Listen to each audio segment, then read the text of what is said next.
Hey everyone, Jim D. Graham with RCGroups, and today we're looking at a very cool antenna from TrueRC. This is the X Squared, and it is a dual antenna for 5.8 video transmissions. It gives you better penetration, and they did that by pairing two of their X-Air antennas together to get a wider beam, more gain, and without losing too much RF energy in the process. So quickly, we're looking at some photos here. We're going to jump into a video in just a second of this thing in the air, but let's look at some specs real quick. The gain is 13 dB, and I'm going to throw up an image of the actual horizontal and vertical beams. So as you can see, you definitely need to keep this antenna pointed in the direction you're flying. Straight ahead, in the sky. Just make sure it is pointed in the right direction and don't fly behind yourself. So you can use this on a single receiver. I'm going to go diversity and run this in one channel and run an Omni in the other so I get the best of both worlds, which is what I really think this is made for. But I've also been running it on my head play goggles, and I was trying a couple of different ways, and Hugo at TrueRC sent me this adapter, which is awesome. I'll flash a photo up on how this works. So you just screw this into your head plays, and then it has that little mount there that lives on the edge of your goggles, and it keeps the antenna headed the right direction. So usually what you want is the stack up and down like this, and then a slight angle to the sky. This is more for flying in front of yourself through the woods below 200 feet. If you're going to fly up, you can angle it up. But this is definitely a directional antenna, and you want to treat it that way. So when I'm in my goggles, I literally have to think, keep your head pointed where my plane or quad or whatever is. Now we're going to have some good times and jump into a Banshee from IB Crazy, and we're going to be using this antenna as a receiver. And so there's nothing else to say. Let's jump into this video.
Awesome.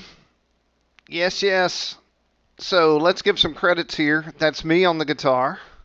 Also the guy saying, yeah, which is what my dad used to say when my brother and I got out of hand. That was Matt Gunn flying. I had some pretty killer video that magically disappeared. I don't know if you guys shoot video, you know how this can occur sometimes on an SD card. I'm not sure where it is, but I will tell the story. So basically what I was doing is we were flying out at Leaper's Fork, and I would go down this dirt road which went between these trees, and then I would cut back around the trees, but I always would stay high because I knew at some point I was going to lose my 5.8 signal, and the only way to get it back would be to pull up and get over the trees, which is kind of risky, as I found out. I'll finish that story in a second on how it ended. But when this was sent to me, I thought, well, this would be a great test. So I put this on, and I not only could get around the back of the trees, I started going lower and lower behind the trees. So I was like, okay, this is staying in my rig. And then I switched airplanes, and mentally I did not think about how I was not running the same antenna anymore, because I changed systems when I changed planes. Went back behind those trees, lost all signal, not using the X squared, and I always say when I lose signal, I fly in my mind. What really happened was when the signal came back on, when I came around the trees, Jason Cole, who was with me, said I did 3 tight rolls about 3 inches off the ground in my Surfer 1500, and then I plowed it in like a wad of chewing gum. Whoop, whoop, whoop.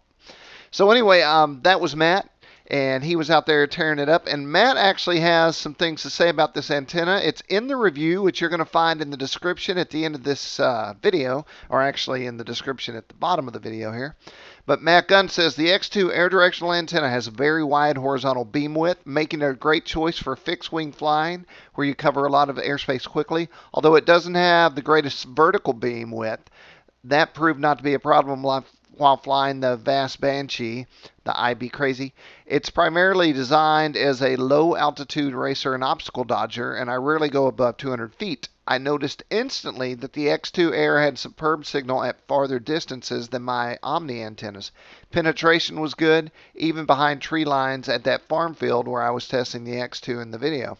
I did get a slight bit of static as I accidentally passed behind the plane of the antenna and when flying behind trees at low altitude, but it was so minimal and quick that I didn't have time to notice as I was flying, and it was never enough to lose video orientation.